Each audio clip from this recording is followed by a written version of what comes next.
I tell people it's so easy to love the lovable. Yeah.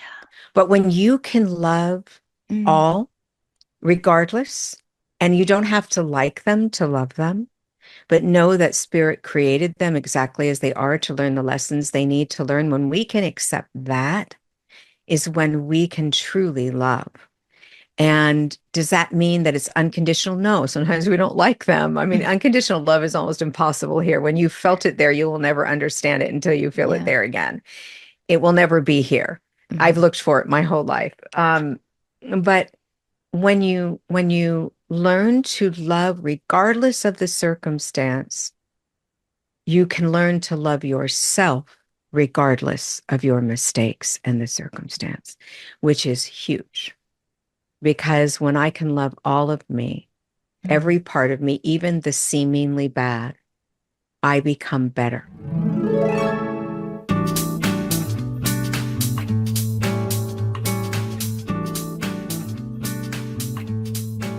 Susan Grau, I'm so happy to have you here, and I'm happy that you have your companion behind you. And of course, you're going to Yeah. have to introduce your pup.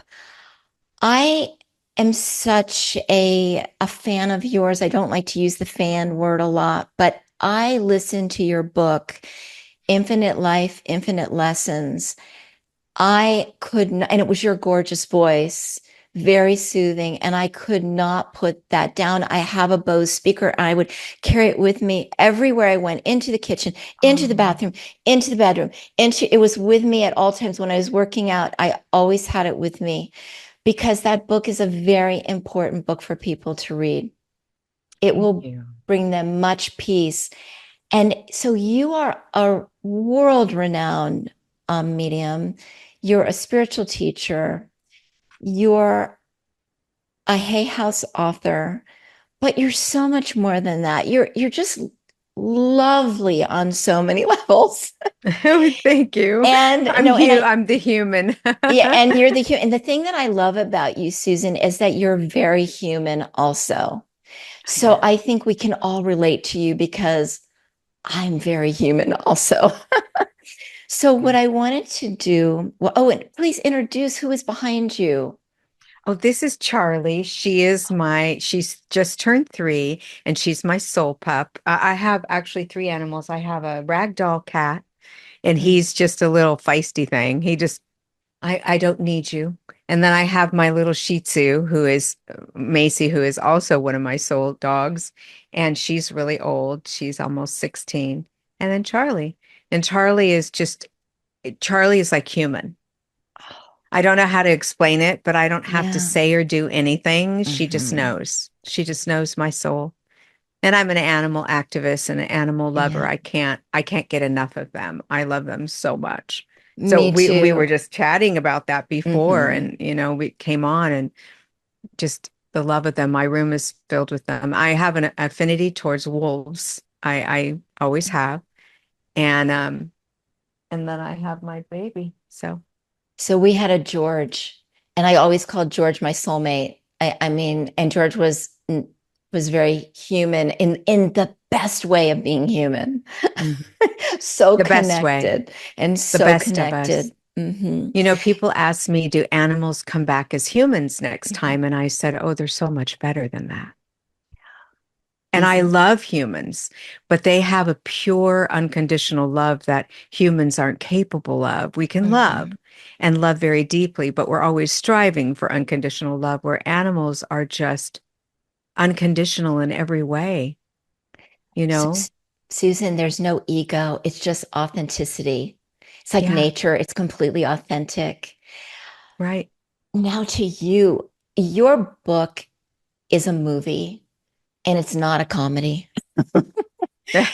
It's, but you can laugh. You can laugh. And that is so brilliant. But it is, you have been through so many different experiences that I don't, you're going to share that with us, but people, their jaws are going to drop when they hear your story.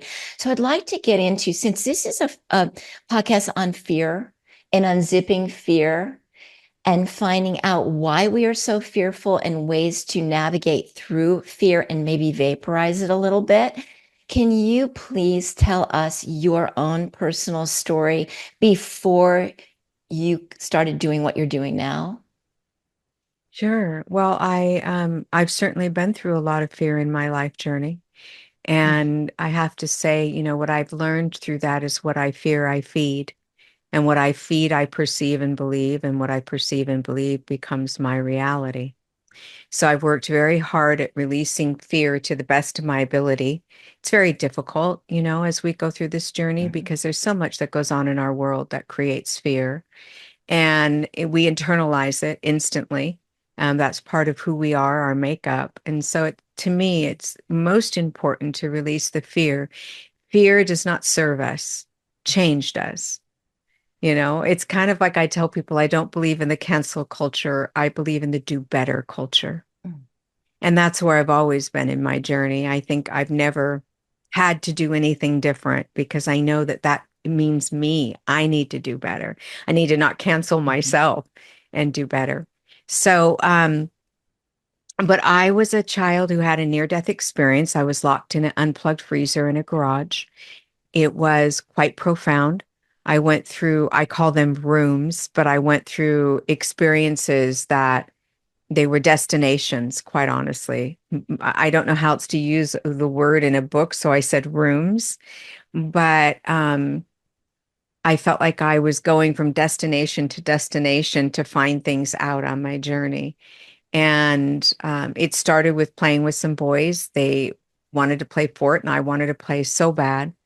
And I crawled up in the freezer because they said if I got popsicles that I could play with them, and the freezer wasn't plugged in.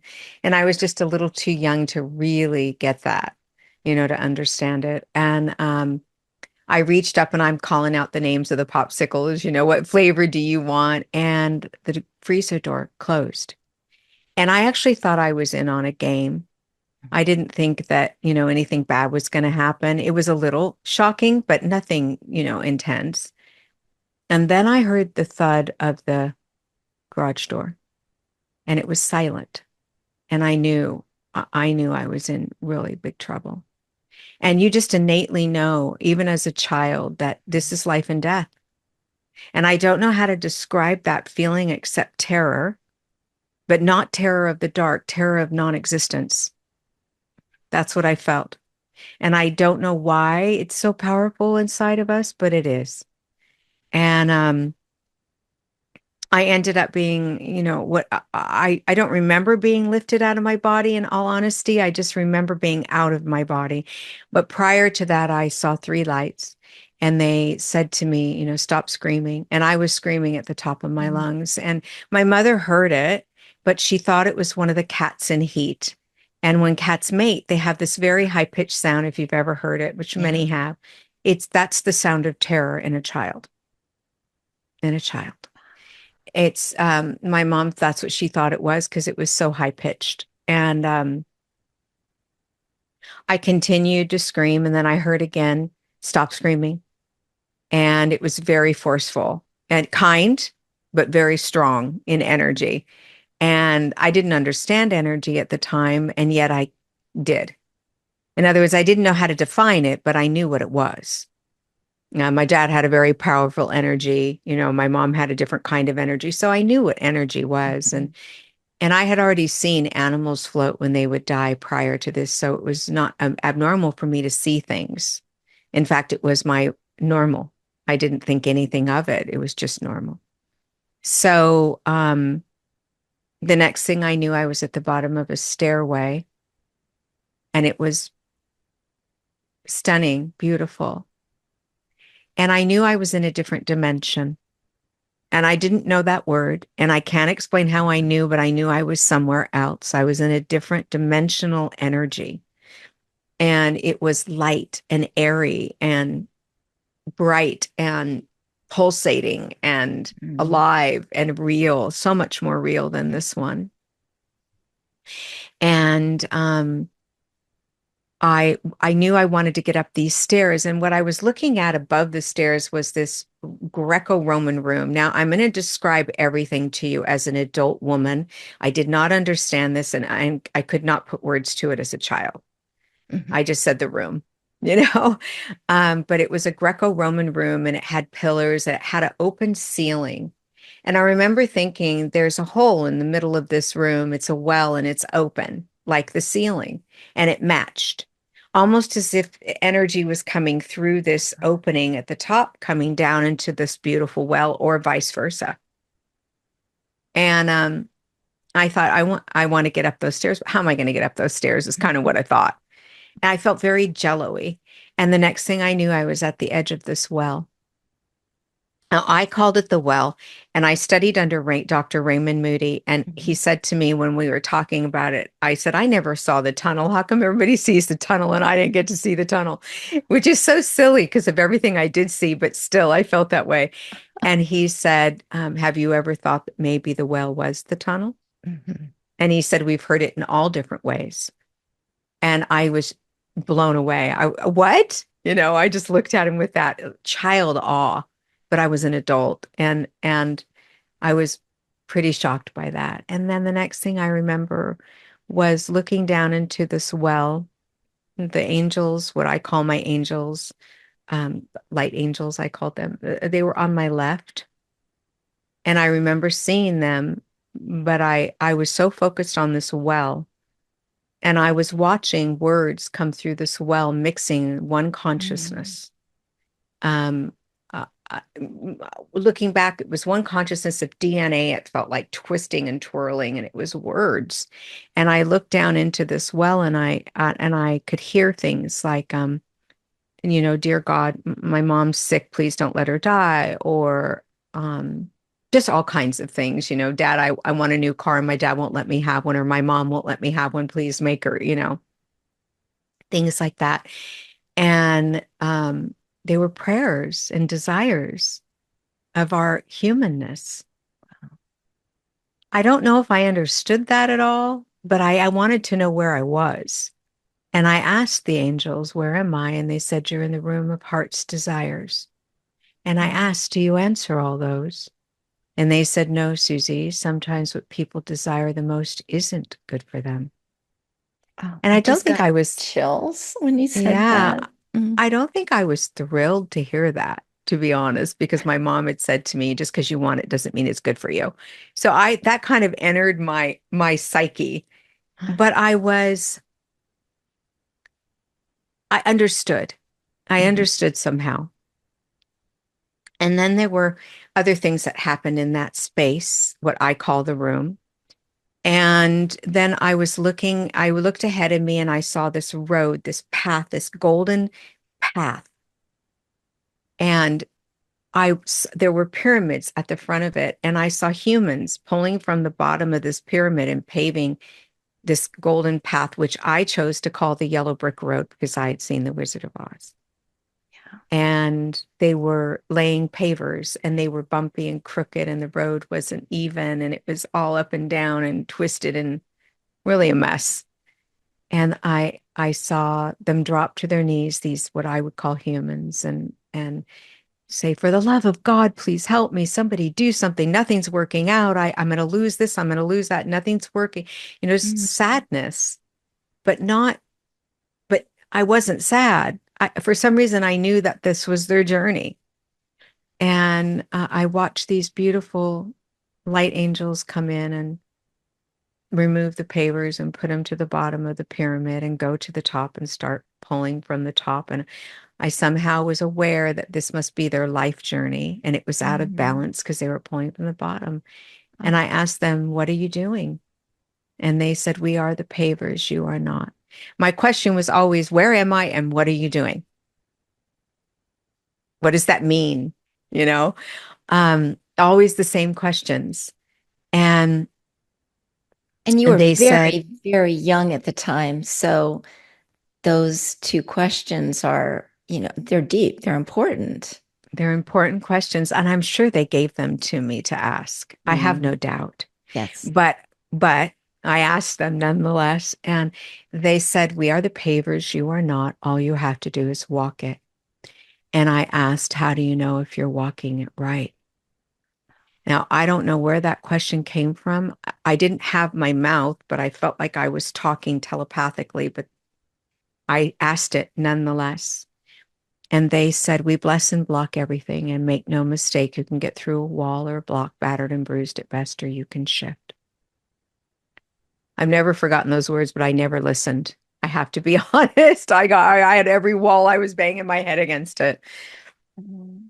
I was just going to say those words. I can tell you can remember them from when you were, what were you, 4.5 years old at the time when this I happened? was tipping on 5. I was Okay. just a couple months away from 5. Okay. And those words, imagine that to a 5-year-old.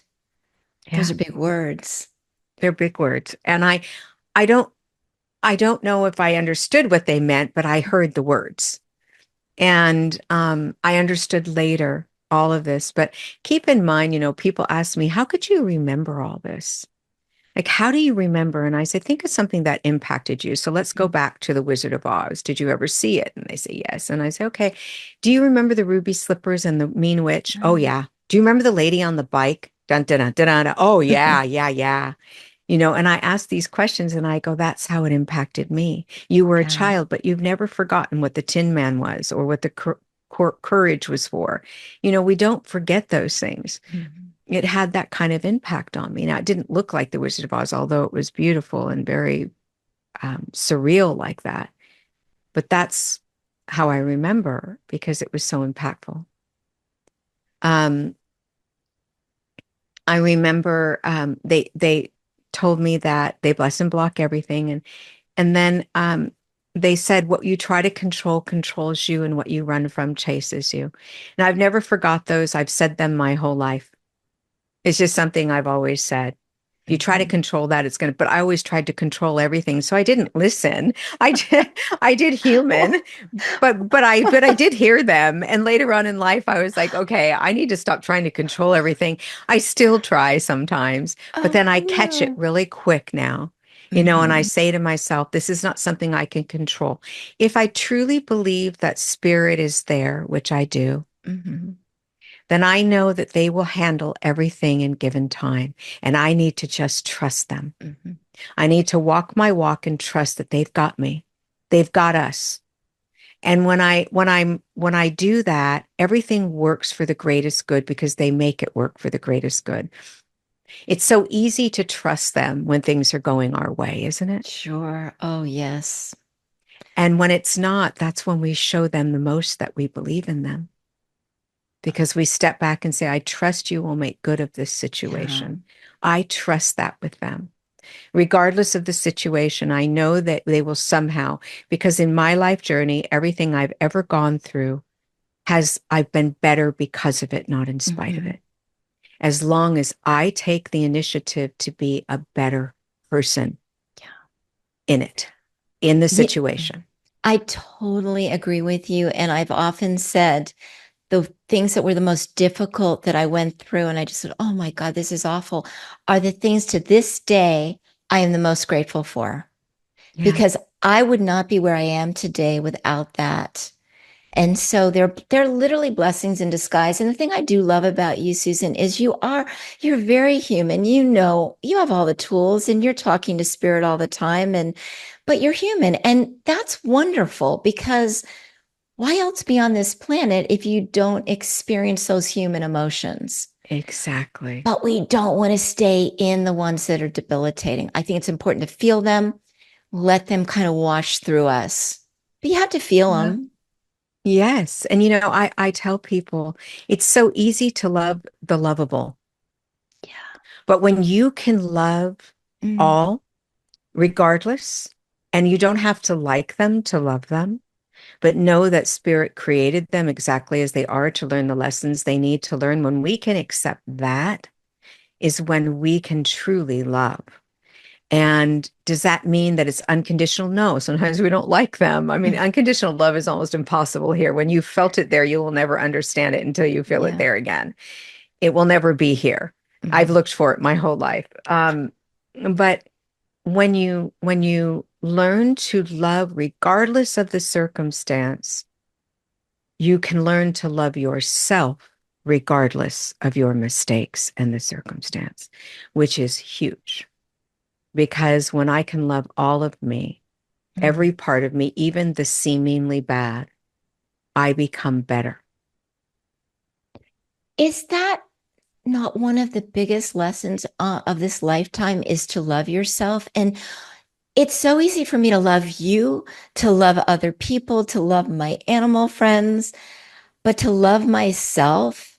I remember about, 25 years ago now, I was talking to a friend of mine who was a social worker and a therapist. And he said, Sandi, I want you to look in the mirror and I want you to say, I love you. And I said, well, I can't do that.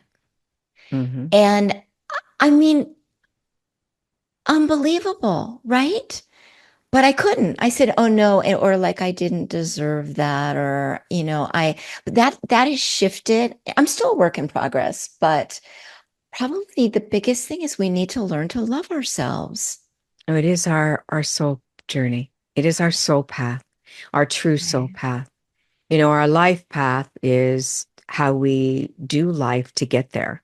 But I know for me, anything I ever do in anger, anything I ever do in hate, anything I ever say or think or do with ugliness, I don't Mhm. like myself for it. Yeah. And if my goal is to love me, then I have to do it differently. Even if I feel the urge, I have to do it differently. And I'm very proud of myself when I can. When somebody does something that I don't like or that is hurtful to me, I'm very proud of myself when I decide who I want to be. So, Mhm. what I mean by that is people do what they do because of who they are, and how I respond decides who I am. Yeah. And I keep trying to get that across to the human race. And I've been trying for years and years and years, but it's not easy. You know, it's a hard concept. It's a simple concept, but it's not easy. I And do but it's love so that important. I do love that you said it and you're proud of yourself when you do it. I think it's really important that we pat ourselves in the back at times and just go, good for you. Wow, look what you did. Yeah. Well, I I think, like me more. yeah. I've never not regretted anything I've ever done out of anger, Hmm. you know, and what they Good said point. on that path was you think you know what's best for you. We know what's best for you at any given moment. Does that mean they control everything that happens on this planet? Absolutely not. But they do make good of it if we just Hmm. believe in them and let them. That means I have to step out of my crazy Yeah. and my anger and my hate and my whatever it is I'm feeling and say, I'm going to trust you when it's the hardest to trust you. Mhm. And that's what I do on a daily basis. And it's not easy.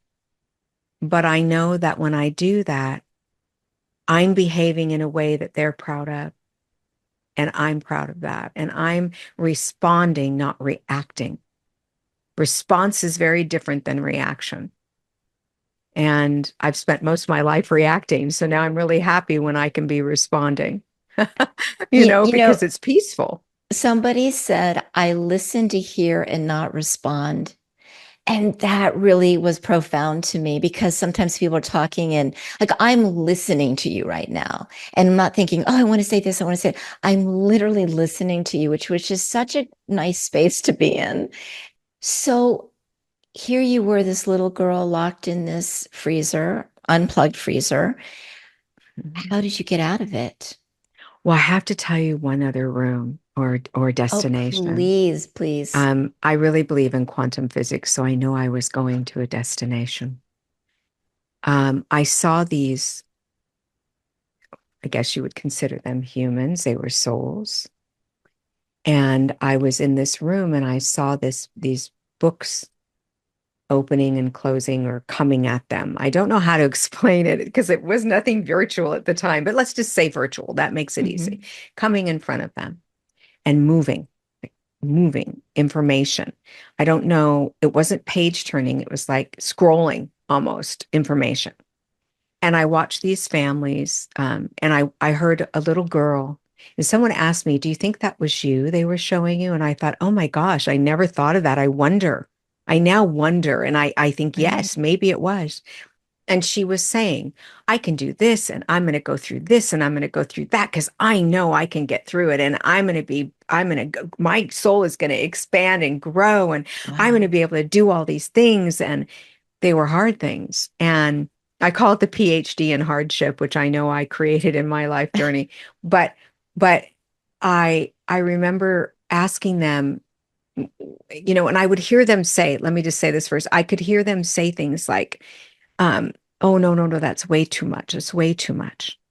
Yes, you can do it. You have free will. And then they were gone because they would argue it. Not rudely, just like I know I can. I want to get it. I want to grow. I want to grow. And it was about soul expansion, and they were choosing very difficult journeys, and they were trying to discourage it. The spirit world was trying to discourage it, but the souls weren't wanting to listen because they just felt they could handle it. And I think we can handle most everything. At least my journeys taught me that. Mhm. But anyway, and I asked, where am I? And they said, you're in the room of knowledge. People call that the Akashic records. Yeah. I don't know, um, but I call it the room of knowledge. And I said, where did they go? And they said they went to their next incarnation. I didn't have a Mhm. clue what they meant. And later on in life, someone said to me, do you believe in reincarnation? And I went, oh my God, there's that word. It was another aha moment. And that's kind of what happened Oh, to me my whole journey. These little aha moments that created memory for me, my understanding of the memory. oh, that's just incredible. And then how did you get out? My mom was hearing the whole time, your baby's in the freezer, and she finally listened. And she said she went out. Now, my recall of her telling me was that she saw the garage door closed and thought, she can't Mm. open that. Susie just can't open that. Now, that's my recall, but my mom's not here to ask, unfortunately. And I wish I would have listened more intently to that part of it.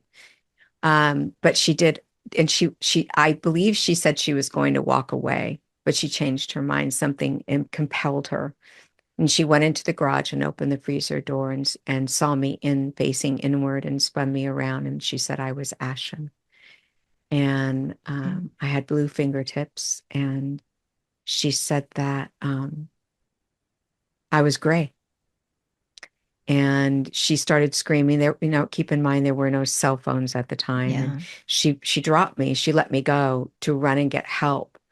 And, my mom is small, she couldn't carry me and run. So she dropped me. And I hit my jaw on the cement, and I still have the scar, and Oh.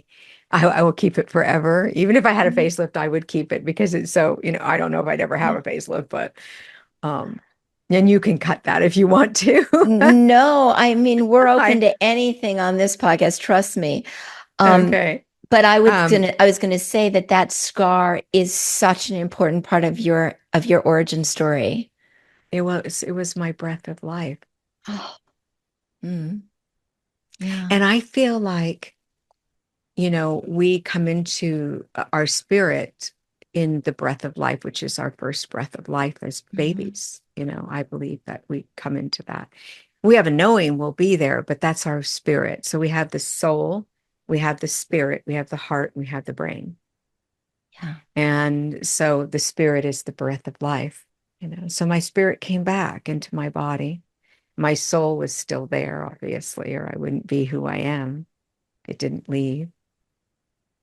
And when you came back, did you share the story with your mom about all the incredible rooms you went through and Some of it. I very, very piecemealed it throughout my life. Mhm. Now, I've been back to these places throughout my Mhm. life journey. I had a brain tumor and I had an experience, and I dropped to the bottom of a pool when I was little, and my brother had to rescue me, and I had an experience. And so I've repeated these experiences in different ways throughout my journey.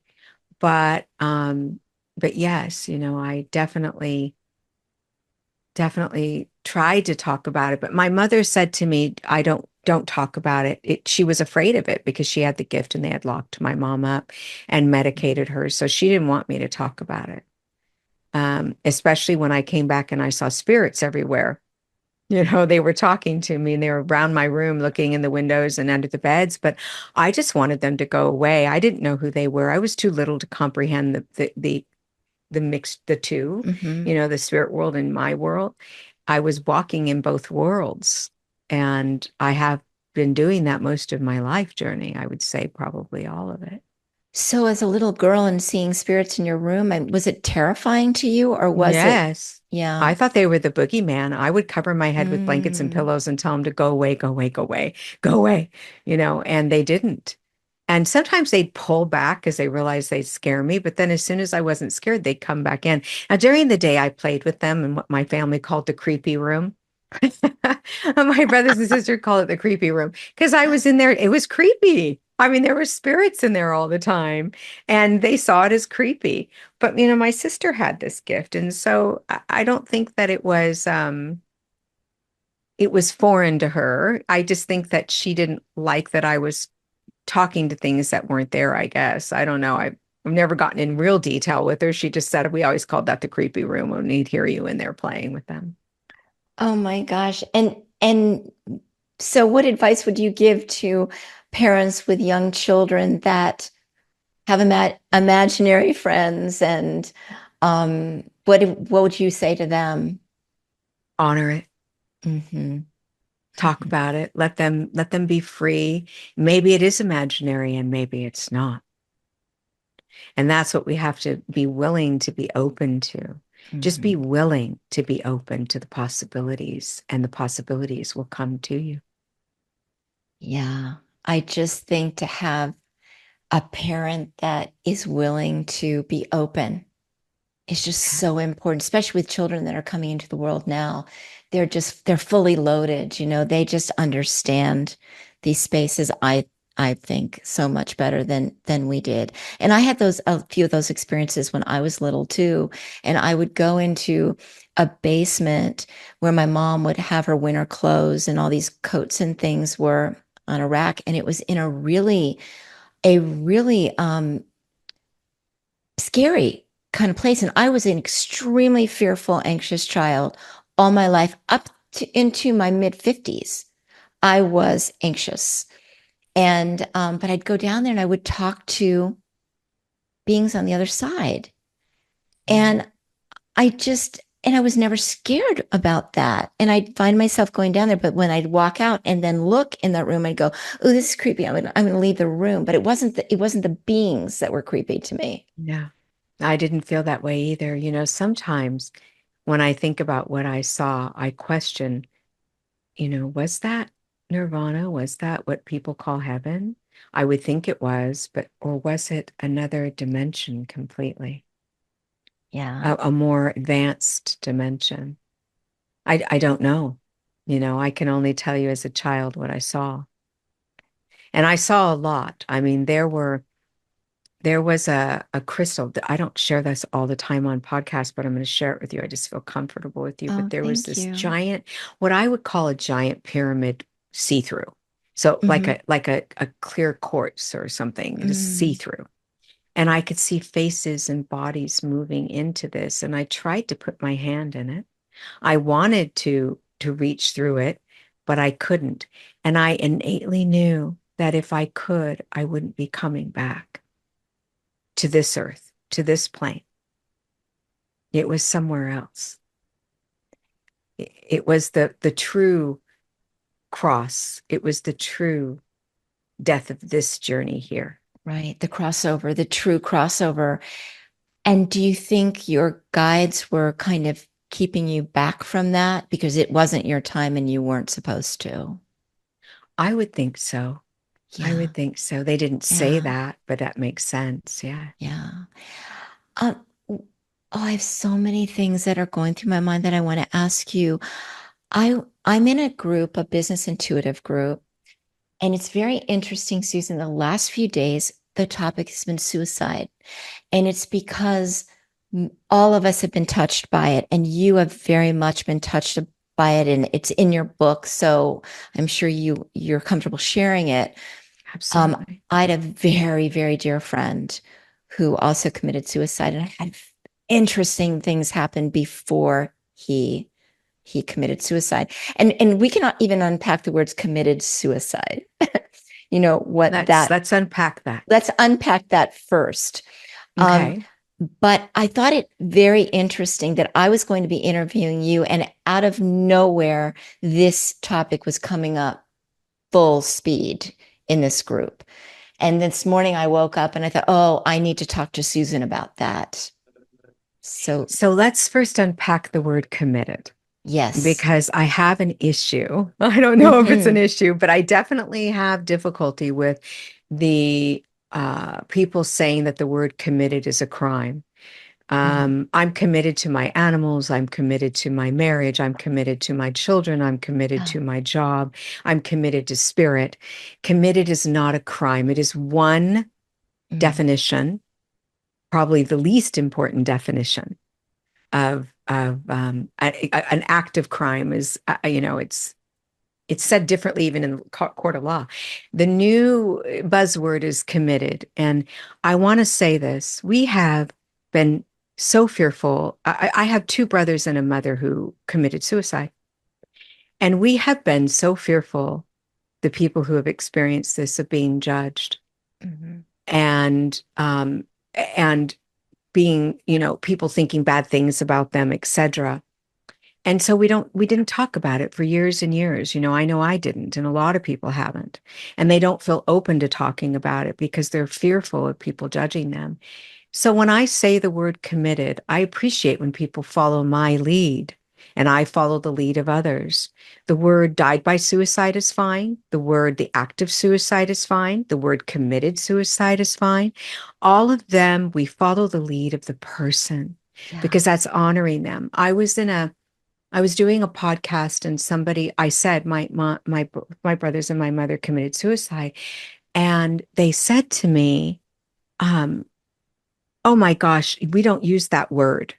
And the shame I felt, and it was hard Oh. enough to share it, and it got in my head, and I was so upset that it got in my head that so I paused and I said, I'm going to say this to you with love, but follow my lead because I'm the one that experienced it. And if I'm comfortable saying it the way I say it, please follow my lead. I will follow yours if you want to talk about your family. But right now, we're talking about my experience. And I would appreciate that respect because I just felt extremely judged, like I had done something wrong once again. We are always shaming something that is so close to our hearts as something like somebody who feels compelled to take their life, that, and we're shamed for that. We need to get past this. We're better than this. We need to get Yeah. past that. That, yeah, that makes But me once a, it's in your head, it's in your yeah, head. So now I always say die by suicide or some other way, which is fine. I don't always say it, but it's fine. And I respect that if someone else says it that way. I work with suicide. I'm a yeah. therapist, a grief a specialist, and I work with that a lot. And so I follow the lead. I say, how did your loved one die? If they say they died by suicide, I said, Mm-hmm, okay, that's how I'm going to say it. If they say they committed, that's how I'm going to say it. I follow mm-hmm. the lead of the person that experienced it. So to me, that's a really important statement because it's the new shame to Oh, say committed. And you have a 65-year-old mother that says, my son, 30 years ago committed suicide. And they go, oh, we don't use that word. Can you imagine? no, no, I can't imagine. And I honor that person who felt like they needed to transition. I completely honor it. But in my own experience with my dear friend who called me 2 days before, um, I was I was heartbroken, first of all. And then I was angry, Susan. I was angry at him and I'd go, how could you do this? And then I had a dream. Oh my gosh, it could have been 10 years later. I had a dream and he came in. I can see it so clear. It's as if I'm talking to you because he was there. It was real. He's wearing an orange sweatshirt and he's laughing and he's hugging me. And he said, it's okay. It's all good. It's okay. And I kind of like punched, like friend punching a friend. And I said, okay, I get it. I get it. I just miss you.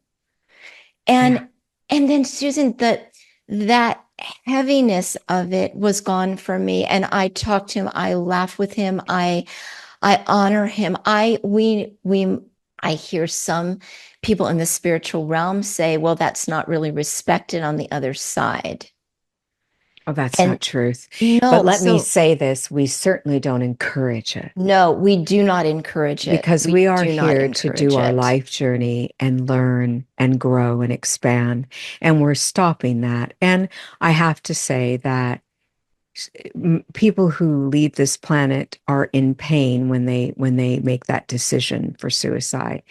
And that pain does not go away. It is transferred onto someone else, like a mother Hmm. or a sister Yeah. or a brother or all of the above.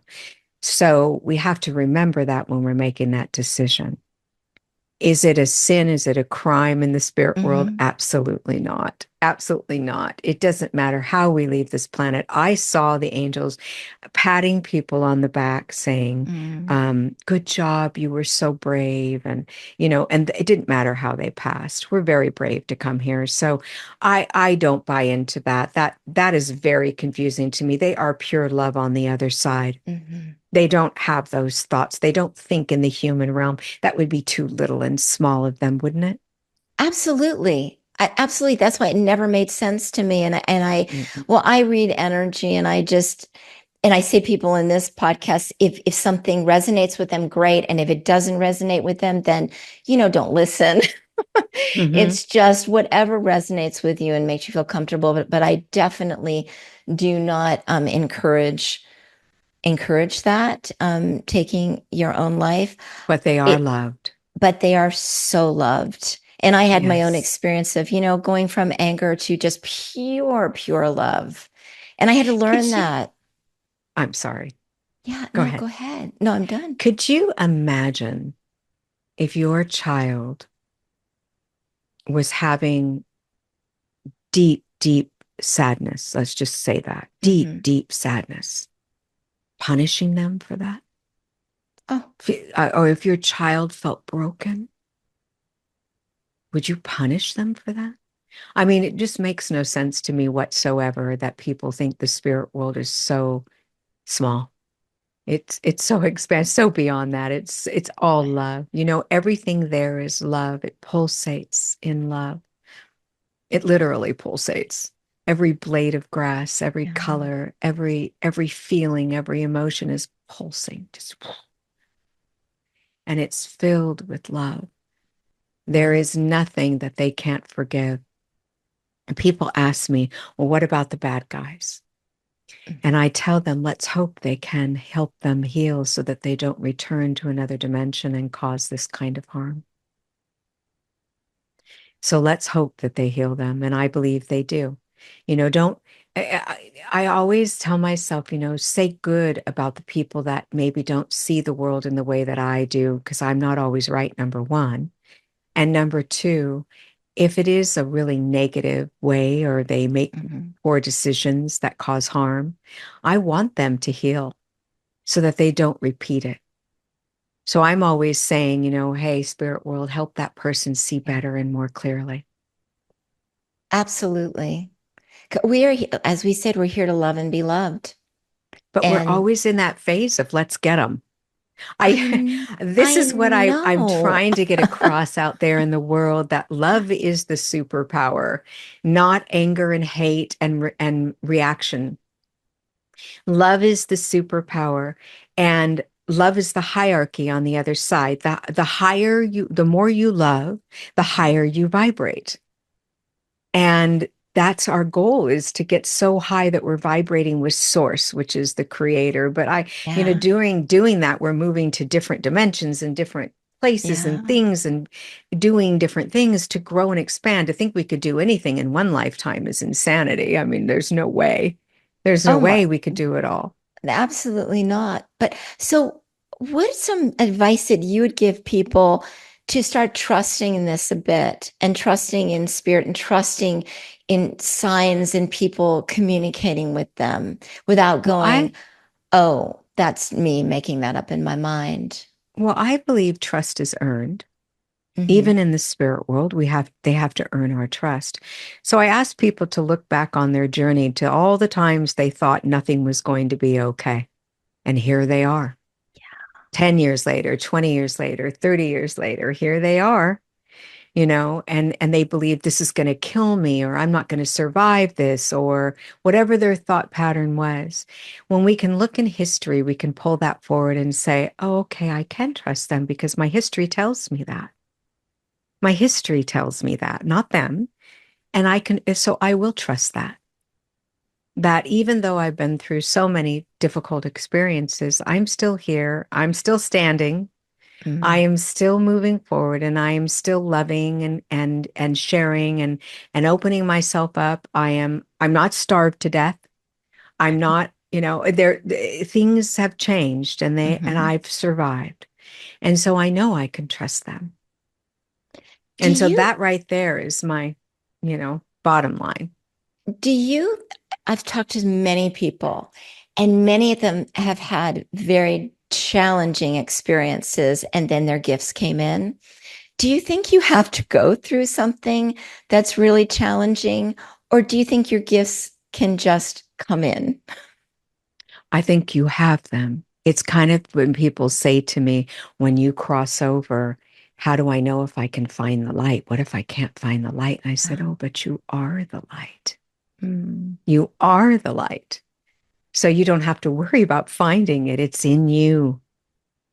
It is everything yeah. you are and more. And so it's the same thing with making changes. And to your question, you are able to do all these things. We are capable beings, and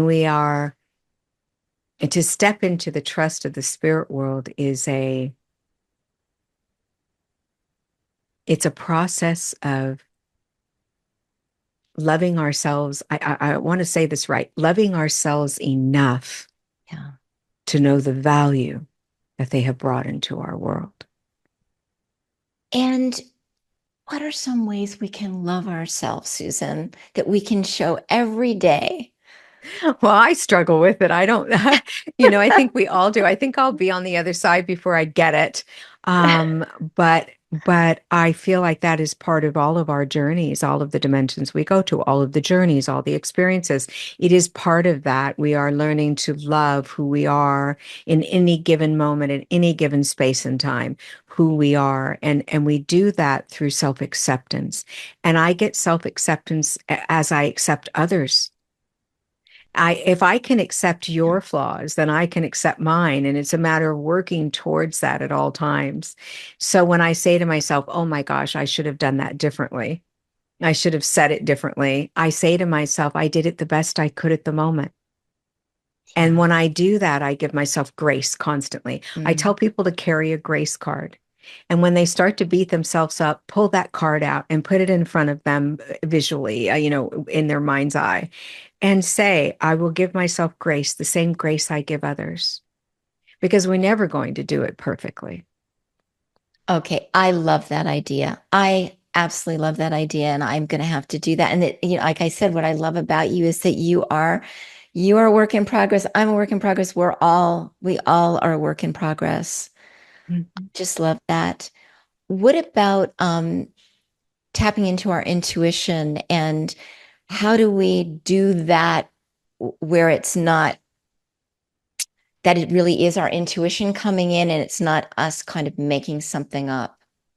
Well, intuition or fear base is what I call it. So we're either Mm, in fear or we're in intuition when something comes in front of us, internally or externally. And I tell people fear is dark, it's ugly, it's scary, it's panicky, it's anxiety, it's all of those things. Intuition is knowledge. So the knowledge comes in and we don't have that kind of reaction. It's so clean and easy. It's smooth when it comes in. Where fear is like bam, it's like pounding you. It's like getting hit with a hammer, right? You're just like, "Oh my yeah. God." And we can feel that. So that's the difference. So an example would be my husband was late one time and I had this feeling that maybe his Mm. plane crashed because he was Oh, so late, and I started to panic and I was running around the house. I was calling airlines. I was looking on the news, waiting to hear. I thought it was my intuition. And then I recognized, oh my gosh, I'm in complete fear base. That is not intuition. yeah. Intuition would say to me, something's happened. take the next right steps to find out what that is. Mm-hmm. Now, I might go into fear and panic when I find out if it was something terrible, but not when it's coming into me. And so I recognized the difference and I went, oh, I'm in fear right now, really bad fear for no reason. My intuition doesn't say anything because I'm so busy over here in my fear, I can't even feel it. It's overpowering it. So when you learn to recognize that deep, heavy, dark feeling is fear, panic, anxiety, and intuition is a knowledge base coming in, Mm-hmm. it's smooth and easy. You can then say to yourself, where am I at right now? Is this fear? Or is this intuition? And when you do that, it smooths it out for you. You can either release the fear and move into your intuitive hit, or maybe you are in it. That's one of the best explanations that I've heard about intuition. It is excellent. I always say it's like a whisper that comes in, and oftentimes, and it's not judgmental at all. And sometimes I'll forget it because if it just whispers through, if I feel like I really need to remember, I'll write it down because then I cannot remember. Mhm. That's perfect, Susan. What about signs? Because I'm a huge, huge believer in signs. I ask for signs all the time. I ask for signs about doing this podcast, even though I trust I'm being guided, but I just like reassurance. So Me too. yeah. So can you talk a little bit about signs and how can we be more open to receiving them? So I call it the three A's. So here's Okay. how I teach. Okay. So I'm going to teach right now. Yes. There's awareness, acceptance, and action. If we become aware something's changed in the room, they become aware that we're aware.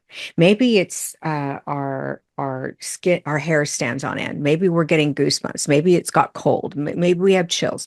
But when we say something's changed, they go, oh, she's recognizing I might be there. Okay. So that gives them incentive. And then we go to acceptance. I'm going to accept that something's in this room. I can feel it. I know something's in my room. I can feel it. I'm experiencing, or I heard a voice. I'm going to accept that. Or I saw something come in front Hmm. of me, like a hummingbird got up in my face, and I thought of my mom, which yesterday I saw a hummingbird and I didn't. So we're constantly affirming. I accept that. They go, she's accepted. I might be there. Oh my gosh. Now I'm going to show up. And then it's trust. It's trusting that what we're experiencing is real. And it doesn't matter whether we're right or wrong, because being wrong teaches us how to be right. And this is what I mean by that. When I say, I trust that was my loved one speaking in my head just now, and I thank them, they say, she thinks I'm able to speak in her head, whether it was them that time or not. They now are going to utilize that tool because you trusted it. So you cannot be wrong. And they bring us signs because they love to be with us and around us. Mm. They love it. It is their favorite thing to do. Now, one of the questions I get a lot are we disturbing them? And the answer is absolutely not, unequivocally no. They love being with us and spending time with us, and they love when we acknowledge them. No more than your love died and your desire to be near them died when they left the planet, Yeah. no more does theirs. They love you. They desire to be with you. Their love is love. It doesn't morph because we aren't in our bodies. It is still the same energy.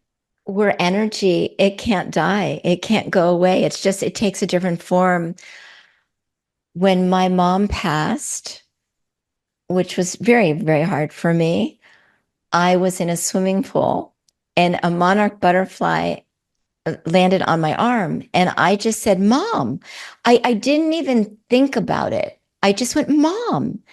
And from that day on, that the butterflies, I always go, Hey, Mom, when they fly by. I just knew it. I mean, I didn't put any thought into it. It just came out. And it was just so much fun and so reassuring. And oh, I've had, yeah, several things that have been reassuring about that. I believe that we want them to acknowledge us as much as they want us to Mm-hmm. acknowledge them. Mm-hmm. So we're saying to them, come visit me, come visit me, come visit me. And they're saying, trust me, trust me, trust me, I'm there. Yeah. And so we're in the same space wanting to communicate, but we're denying them. thinking they don't feel the same way, but they do. I wonder if sometimes our energy is just so strong that it almost pushes them away because we want it so desperately. Well, I think it's more that we want it so desperately because we're in such grief and Yeah. grief, anger, hate, they're all extremely low. And there's a few more extremely low vibrational energies. Hmm. So when I think about that, how in the world can they get to us when they're at such a high vibration? Yeah. If we're at that low vibration. So the goal is to bring up our vibrational energy. So it's that those words of, I feel something. And they go, you're vibrating just a little bit higher. You're not in that darkness. You're Mhm. feeling something. And so that brings the vibration up. It's just hard to transmute grief when you're in it. When you're Oh, deep, deep in it, it's hard to. So, what I do, I mean, nature is everything to me. And well, an animal. So, I'll talk to the squirrels and the crows. I really do talk to them and I'll hug trees. And it's my way of just calming my body because if I'm in a period of grief or even just a period of chaos in my life, that's what I do and it grounds me. But yeah. grief is very heavy. Hmm. And they are so light. So I talk in my book about Hmm. the sloth and the butterfly and the hummingbird. And the sloth is very slow moving. I love sloths, by the way, but and vibrationally, I'm sure they're very high, but it's just an example. They're Hmm. very slow moving. And the butterfly I would call maybe a medium. The sloth I would call the person in grief. And the butterfly would be the spirit on the other side. How Ah. do we know it's not a spirit guide? Because it's familiar. That's Hmm. how we know it's our loved ones. So in comes this beautiful hummingbird moving all around us. But by the time that sloth in grief, the person in grief has the opportunity to look and get vibrationally high enough to feel it, that hummingbird's been to 60,000 places and is probably just busy. The butterfly is able to connect in at a different level. I believe they probably drop in front of me and tell me everything, but I'm just a butterfly. I am not vibrating at their level. Right. So I am not able to hear it all, but I can feel the connection quicker than when I'm in grief and down deep and slow moving. So the goal, first of all, grief is so powerful that you need to be moving your body. When people call me and say, I can't get out of bed, and Mm. I tell them, can you put your foot out from underneath the covers? Yes, I can do that. I say, okay, do that and call me in 15 minutes. And then they'll call and I'll go, can you put your leg out of the covers? Well, I can do that. Good, do that and call me in Mm. 15 minutes until I get them up and moving. And that is a way to get the pain that's seated in our body, SEAT, seated literally in our body, to move. We want to move that pain around as best we can, but it's not easy. Mm. So when the butterfly or the hummingbird come in front of me, and they're very easy for the spirit world to maneuver, kind of Mm. like electricity is, electrical Yeah. things, I energy. bet. Yeah. Um, I always know that they're beside me and they're bringing that creature to me to bring me love. They're not the creature, but they're bringing it to me to make me think Yeah. of them. And so I thank them and say, I know you're near me and I can feel it. Oh, it's so comforting, Susan, when those things happen. It's just like a big hug or a Yeah, warm blanket. It's so comforting. I've had so many signs in my life that I wholeheartedly believe in them. I do too. I, Um, Go ahead. no, I was just going to say, this is a funny story that after I listened to your book, the next time you talked about the yellow brick road a few times in the book. The next day, my production company that I'm working with sent me two PDFs that were kind of, how we do this and launch. It was the yellow brick road. It was, and And I'm going to give them a shout out because I think they're wonderful. Emerald City Productions, but it was the Yellow Brick Road. And I looked at that and I wrote them and I said, okay, we need to talk about this because that to me it was a really comforting sign that I'm in the right place, I'm in the right hands. Absolutely.